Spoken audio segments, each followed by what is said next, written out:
11, 10, 9, 8. Here's the weird thing about NewsRadio. It's a workplace sitcom where nobody actually seems employed in a normal way. The news director acts like he's running NASA. The boss has eccentric billionaire energy before that was a thing. And half the staff looks like they wandered in from a debate club, a conspiracy forum, and an improv show. And somehow, it all works. And that's why this show has aged like a perfectly preserved slice of late 90s comedy. It's fast, it's smart, it's weirdly warm, and it's got enough behind-the-scenes twists to fill an entire newsroom worth of gossip. So today, we're counting down 15 weird facts about NewsRadio you probably never knew. From casting curveballs and secret music references, to network panic over a single word, to finales that went so off the rails they practically needed a seatbelt. 15. The New York newsroom wasn't New York. The show feels like it's happening in some cramped, slightly sweaty New York office where the coffee is burnt and the printers are always jammed. But like most sitcoms of the era, that New York vibe was basically an illusion built in California. What's funny is how much the set design does the heavy lifting. The WNYX bullpen is laid out like a real workplace. Desks packed together, hallways you can actually block with your body during an argument, and a boss's office that feels just close enough for Jimmy James to pop out like a magician whenever he wants attention. That physical closeness is a big reason the show's timing works. Characters overhear each other. Conversations collide. A serious moment gets interrupted by an insane one because everyone is practically sitting in each other's laps. It's the kind of set where you can feel the comedy being choreographed in real space, like a stage play where nobody can escape. Which makes sense, because the show was built to feel like a live performance from day one. 14. The theme song wasn't just a theme song. Some sitcom themes are background noise. NewsRadio's theme is the opposite.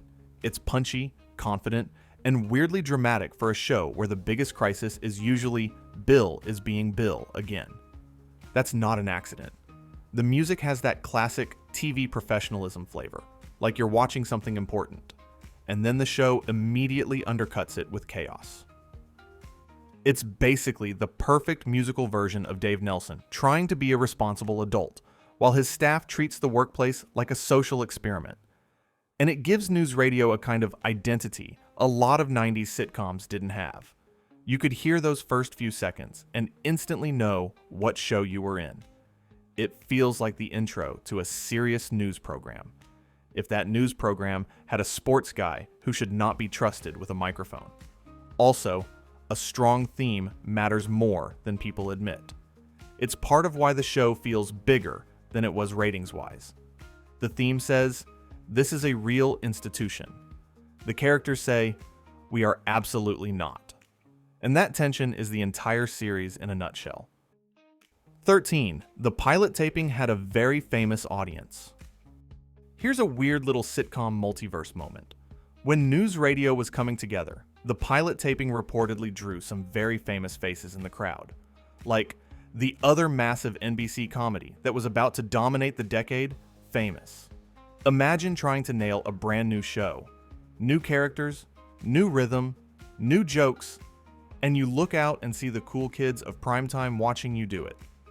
That's pressure. That's the kind of pressure that makes you suddenly forget how chairs work. But it also explains something important. NBC clearly thought NewsRadio could be a big deal. This wasn't treated like filler. It was treated like a show with potential. And you can feel that ambition in the writing. The jokes are sharper than your average workplace banter. The characters don't talk like sitcom robots. They talk like real people who just happen to be ridiculous.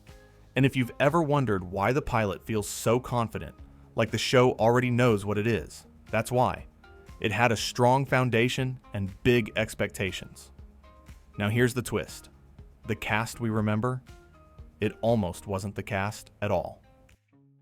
12. Ray Romano almost worked at WNYX. This is one of those slide doors facts that breaks your brain a little. Before Ray Romano became the face of Everybody Loves Raymond, he was originally cast to play the handyman on NewsRadio.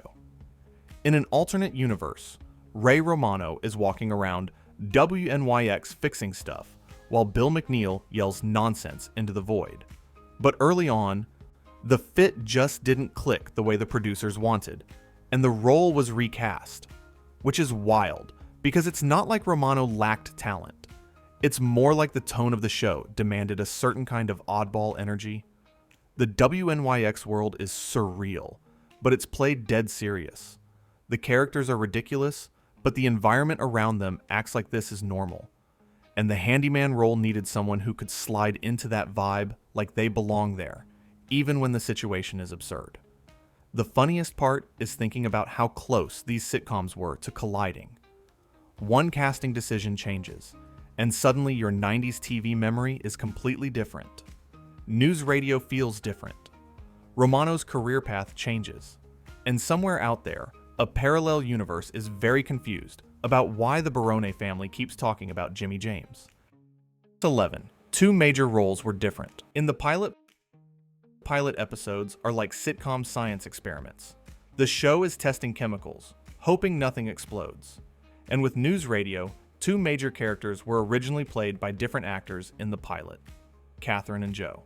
And you can feel how much that matters when you compare vibes.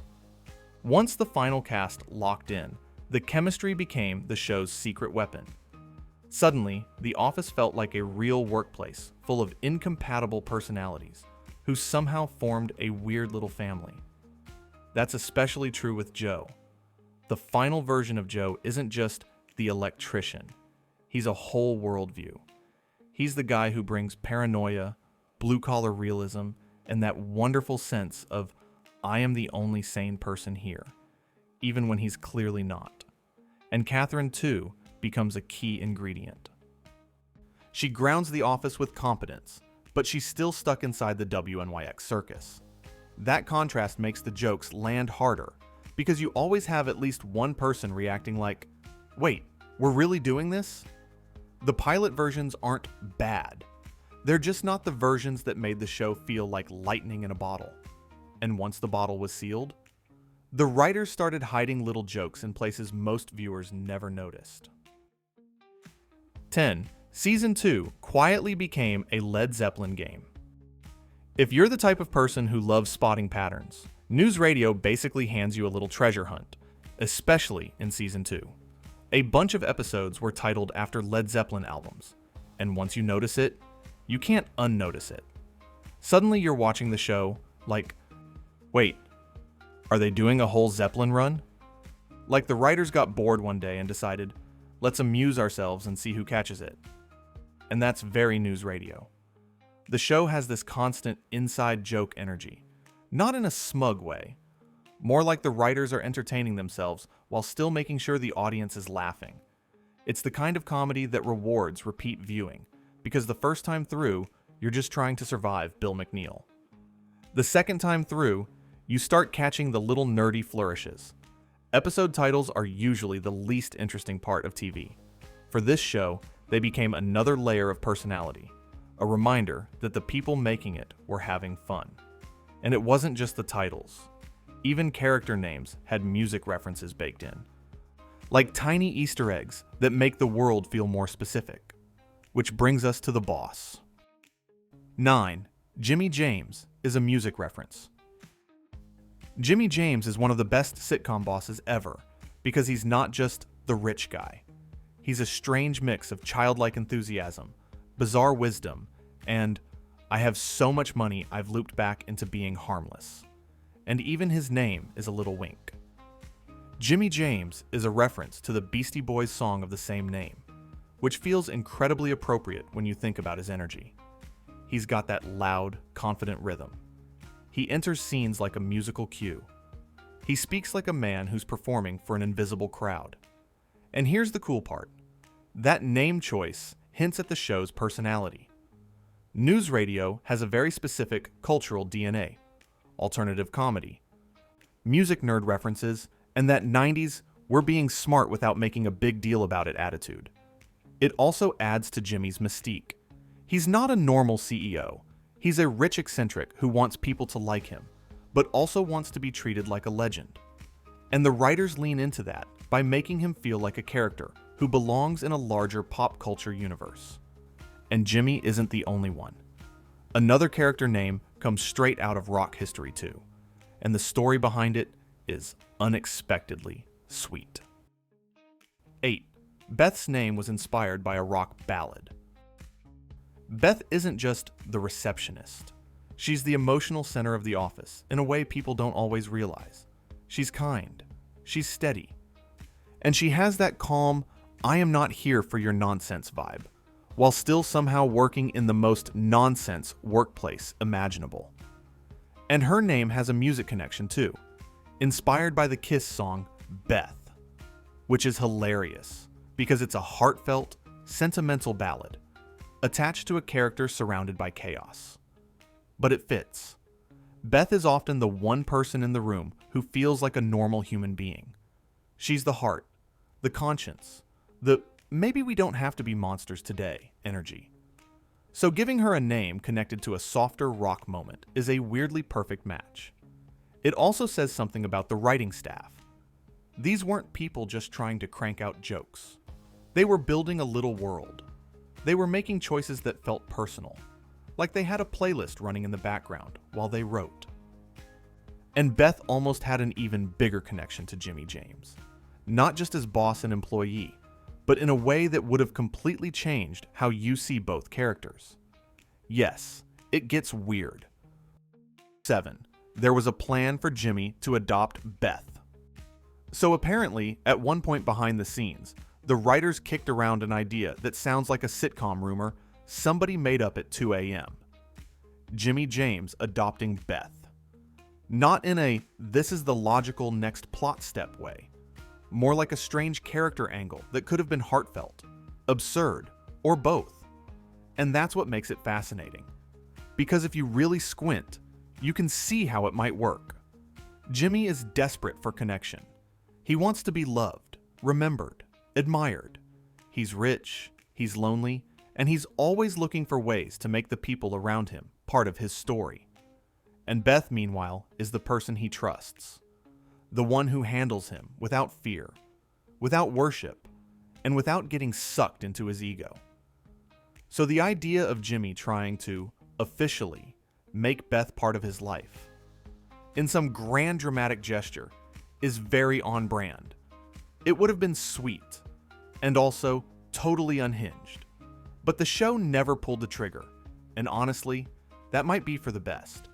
Because NewsRadio works, because the relationships stay workplace weird. They're close, but not in a soap opera way. The office is their family, but a very specific kind of family. The kind you don't talk about at other people's dinners. And speaking of unhinged, the show's finales sometimes went into full fantasy mode. 6. The show sent the cast to outer space. At its core, NewsRadio is a workplace sitcom. Desks, deadlines, interpersonal drama. Bill McNeal doing something deeply irresponsible with a microphone. So naturally, the show ends a season by sending everyone to outer space. Yes, really. And that's why people love NewsRadio. It's not afraid to turn left. Most sitcoms keep their weirdness inside the office. This one occasionally kicks down the door and runs into a completely different genre. The characters stay themselves, but the world bends around them, like the writers are saying, what if we just didn't care about reality for a minute?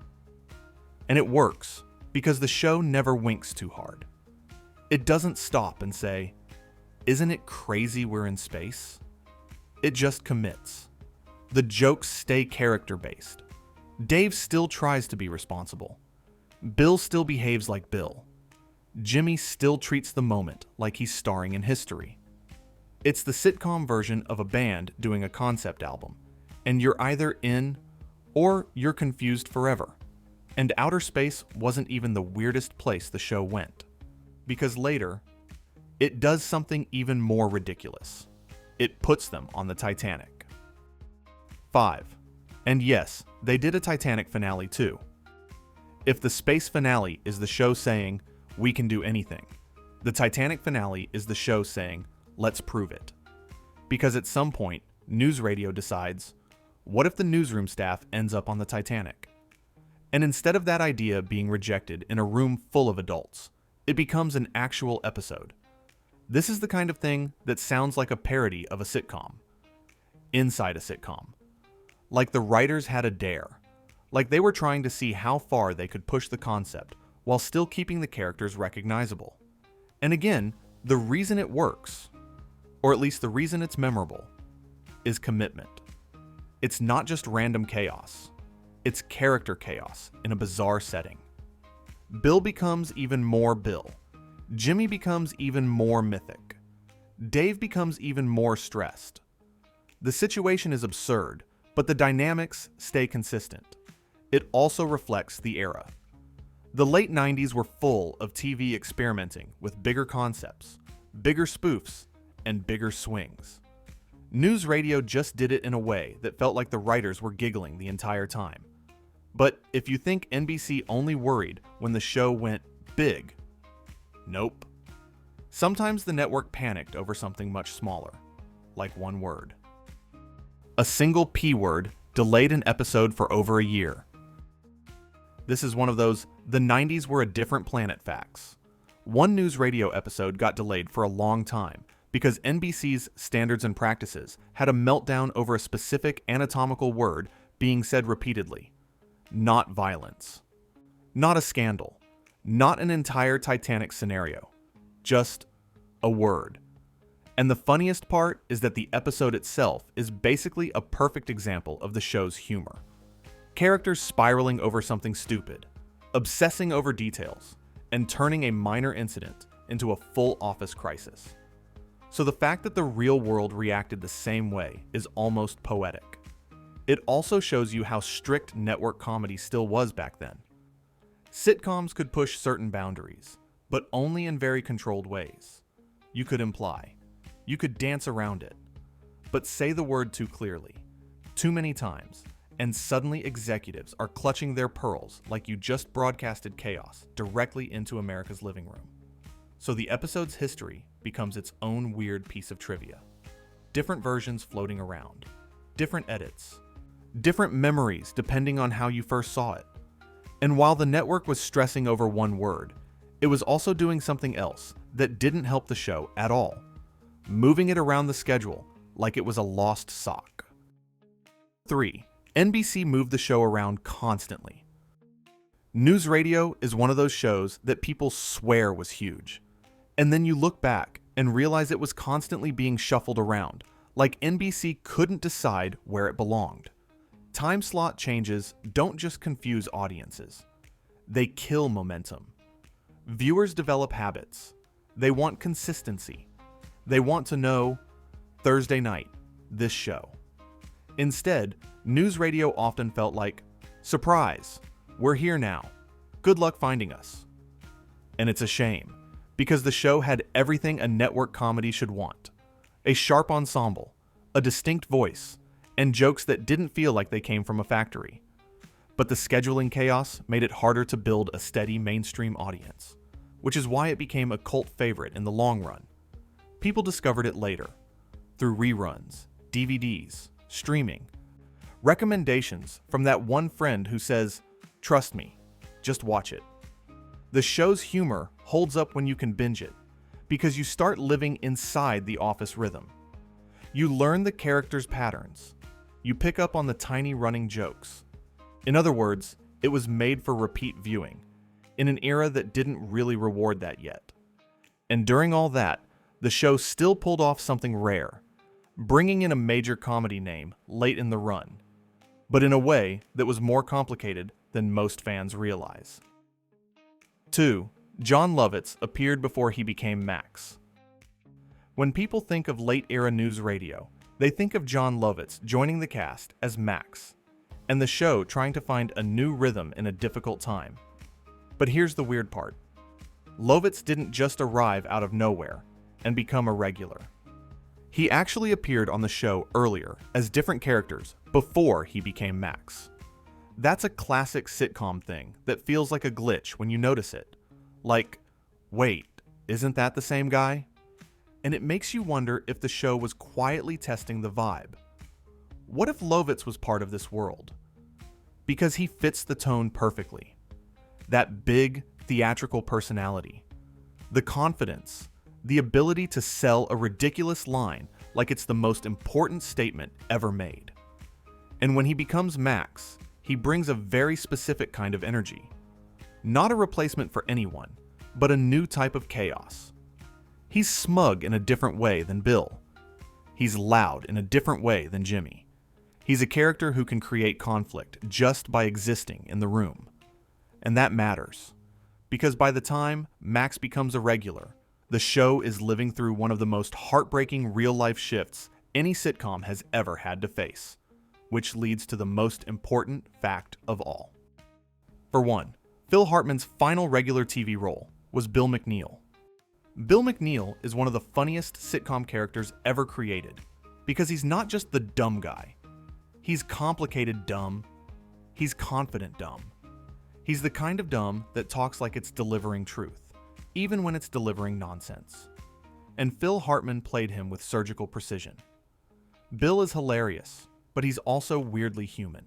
Selfish, charming, insecure, occasionally brilliant by accident. Hartman made him feel like a real person you'd be forced to work with, and then secretly quote for the rest of your life. Which is why it hits so hard that Bill McNeal became Hartman's final regular TV role. The show had to continue after his tragic passing, and it handled that reality in a way that still feels respectful and real. There's a sense of grief that doesn't get turned into a very special episode gimmick. It's just present. And for fans, it changes how you watch the series. The jokes are still funny, but there's an extra layer because you know how important that performance became. Bill isn't just the chaotic engine of the show. He's part of its legacy. It's one of the reasons NewsRadio still gets talked about. It's hilarious, yes, but it's also a time capsule of an incredible ensemble at its peak. Conclusion. So that's NewsRadio, a sitcom that could hide rock references in its episode titles, get an episode delayed because of one forbidden word, and still somehow end a season in outer space like it's no big deal. It's the rare show that feels smarter every time you rewatch it. Not because it's lecturing you, but because the writing is so tight you keep finding new little angles. And honestly, the biggest weird fact might be this. It never fully got the mainstream credit it deserved while it was airing. It's one of those shows people discover and then immediately start recruiting other people into it like it's a secret club. No, seriously, watch it. The boss is a billionaire man-child. The anchor is a beautiful disaster. Everyone argues like it's an Olympic sport. Now I've got to know, what's your all-time favorite NewsRadio moment? Is it a Bill McNeal rant, a Jimmy James wisdom bomb that makes no sense, or one of Joe's conspiracy theories that somehow feels uncomfortably possible? Drop it in the comments. And if you want more weird facts on classic sitcoms, you know what to do.